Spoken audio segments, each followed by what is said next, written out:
그런데 G8에 들어갈 수 있는 기회를 일본과의 관계가 나쁘다 그러면 일본이 찬성하겠어요? 계속 반대하겠지.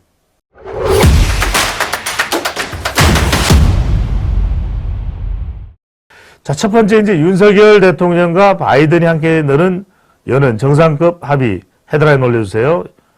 자, 윤석열 대통령이 미국 국빈 방문은 4월 26일입니다. 자, 속보로 들어와 있어요.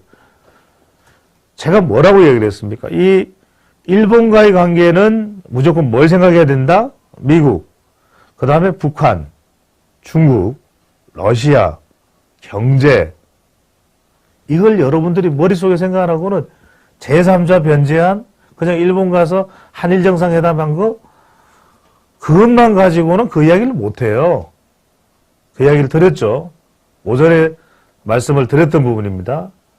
자, 윤석열 대통령이 바이든과 29일, 30일 민주주의 정상회의를 공동으로 주최한다. 이제는 패러다임이 뭐냐? 바이든 대통령이 윤석열 대통령이 아주 파격적인 대일관계 시도를 하기 때문에 이게 패키지로 오는 거예요. 글로벌 국제 환경을 이해를 못하면은 이 흐름 자체를 포착을 못하는 겁니다. 이런 식으로 이제 전개가 되고 5월 달에는 G7 정상회의가 기시다 후미오 총리가 태어난 건 도쿄야. 태어난 건 도쿄예요. 근데 지역구가 어디냐면 히로시마예요.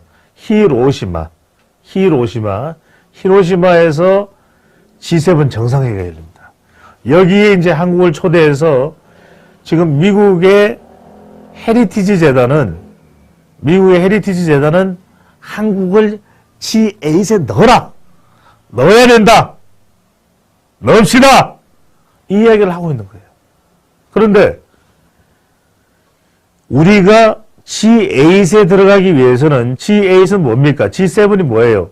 미국, 일본, 영국, 프랑스, 이탈리아, 캐나다.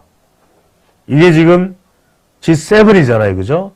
미국, 일본, 영국, 프랑스, 이태리, 캐나다. 그죠?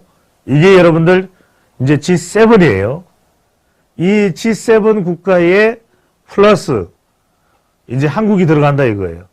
한국까지 이제 들어가면 G8이 되는데 이거 상당히 기대가 되는 거죠.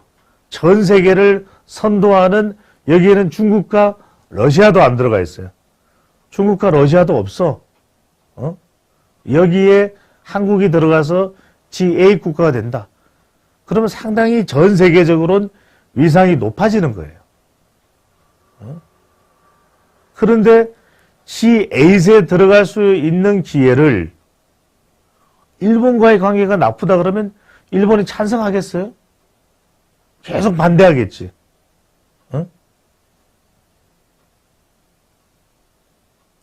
그러니까 G8은 우리에게 미래고 기회고 새로운 안보 질서가 경제 질서가 만들어진다. 여러분들 이제는 안보가 경제와 함께 묶여서 가는 거예요. 우리 경아님, 헌법재판관들도 좌파로 물든 자들이 한 자리씩 깨차고 있으니 참 정권 교체가 돼도 내년 총선 승리되기 전까지는 정권 교체가 아니네요. 바꿔야 할 것들이 참으로 많네요. 라는 의견을 보내주셨습니다.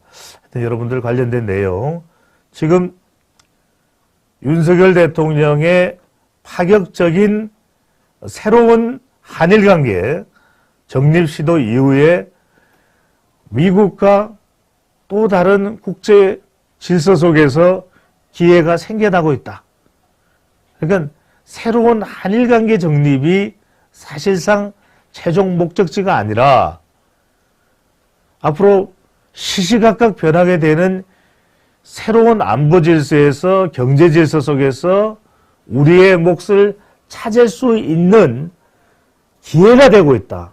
이것이 이제 여러분들 핵심적인 겁니다. 일본도 이제 선거가 끝나고 나면, 국내 선거 4월 달에 끝나고 나면, 또 G7 끝나고 나면 7월 달, 8월 달 달라진 태도를 또 보일 수밖에 없다. 보이지 않고는 안 돼요. 그런 걸 외교는 다 이해를 하고 예상을 하고 있는 겁니다. 네.